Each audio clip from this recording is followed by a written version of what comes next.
जय जनार्दन दोस्तों। आज कोई वास्तुशास्त्र नहीं बताएंगे हम। आज आपको एक मंदिर का प्लान बताओगे। देखिए, हमारे गांव में ये मंदिर बन रहा है। ये लंबाई में 35 फीट है और चौड़ाई में 19 फीट है। 19 बाई 35 का मंदिर है। करीब 665 स्क्वायर फीट आता है।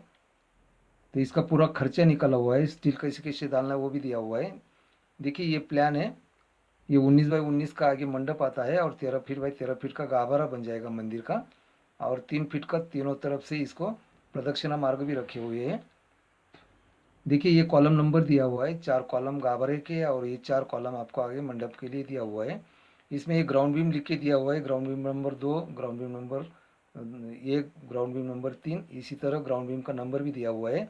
और इस स्लैब बीम का भी नंबर दिया हुआ है, slab beam number 1, slab beam number 2 और स्लैब बीम नंबर 3। इसी तरह बीम का भी नंबर डाल दिया हुआ है। कॉलम में स्टील कौन सा डालना है, कैसे कैसे रिंग मारना है, और फाउंडेशन के लिए कैसे कैसे फाउंडेशन बनाना है। स्टेप फाउंडेशन अगर बनाते हैं तो ये कैसे फायदेशीर होता है। स्टेप फाउंडेशन अगर बनाते हैं तो इसमें अपन स्लैब का प्योर माल डाल सकते हैं, तो इसमें पानी नहीं जाएगा और स्टील खराब नहीं होगा। इसीलिए फाउंडेशन कभी भी स्टेप फाउंडेशन होना चाहिए। इसी तरह ये जो बीम का स्क्रूडल दिया हुआ है, तो ये बीम भी हमें कॉलम के अंदर इसी तरह यल आना चाहिए। अगर कॉलम के अंदर हम ऐसा यल बनाते हैं तो हमारा काम मजबूत बन जाता है, भूकंप रोधक होता है ये यल मारने से।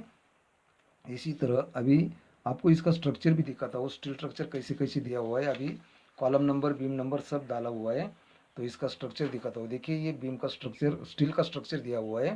तो ये पहले दिया हुआ है स्क्रोल ऑफ फुटिंग, फुटिंग के लिए क्या क्या स्टील डालना है और कैसे डालना है।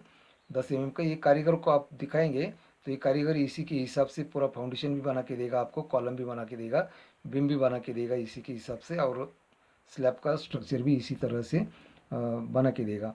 इसका फ़ोटो आप निकाल के ले सकते हैं, ये मंदिर आप भी बनवा सकते हैं। देखिए, इसमें पहले फुटिंग का साइज़ दिया हुआ है और स्टील का स्ट्रक्चर दिया हुआ है। उसके बाद में कॉलम का ये पूरा स्ट्रक्चर दिया हुआ है, क्या क्या साइज़ के कॉलम होंगे और उसको क्या क्या स्टील डालना पड़ेगा। उसके बाद में ये ग्राउंड बीम का स्ट्रक्चर दिया हुआ है। उसके नीचे ये स्लैब का बीम का स्ट्रक्चर दिया हुआ है। और इसी के बाद में ये लास्ट में हम स्लैब का स्ट्रक्चर दिया हुआ है।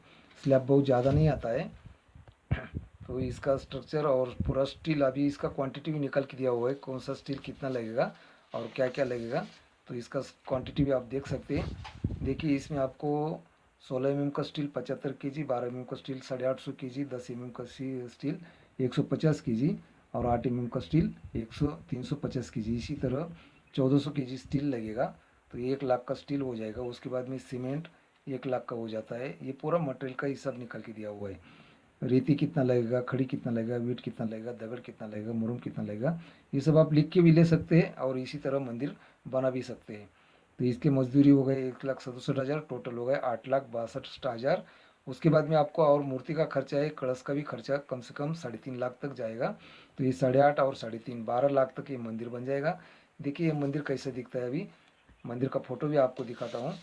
देखिए, ये मंदिर का फ़ोटो है, इसी तरह बनाया हुआ है। देखिए, ये आगे 19 बाई 19 का आपको मंडप मिल जाएगा और ये 13 फीट बाई 13 फीट का मंदिर बन जाएगा। ये मंदिर के ऊपर आपको ये कलश भी बन जाएगा। तो ये पूरब की साइड है, ये दक्षिण की साइड है, और ये जो पेड़ दिखता है ये उत्तर की साइड दिखाई देता है। तो ये पूर्वमुखी मंदिर बनाया हुआ है। बहुत अच्छा मंदिर है, आपको ज़रूर पसंद आएगा अगर आप भी बांधना चाहते हैं। इसीलिए मैं मेरे चैनल पे ये बना डाल दे रहा हूँ। अगर चैनल पे रहेगा तो आपके जैसा और कोई भी इस मंदिर का नियोजन कर सकते हैं, इसका वैल्यूएशन भी। इसीलिए मैं अपने चैनल पे डाल दिया हूँ। आज के लिए इतना ही, धन्यवाद। फिर मिलेंगे। वास्तुशास्त्र कल देखेंगे।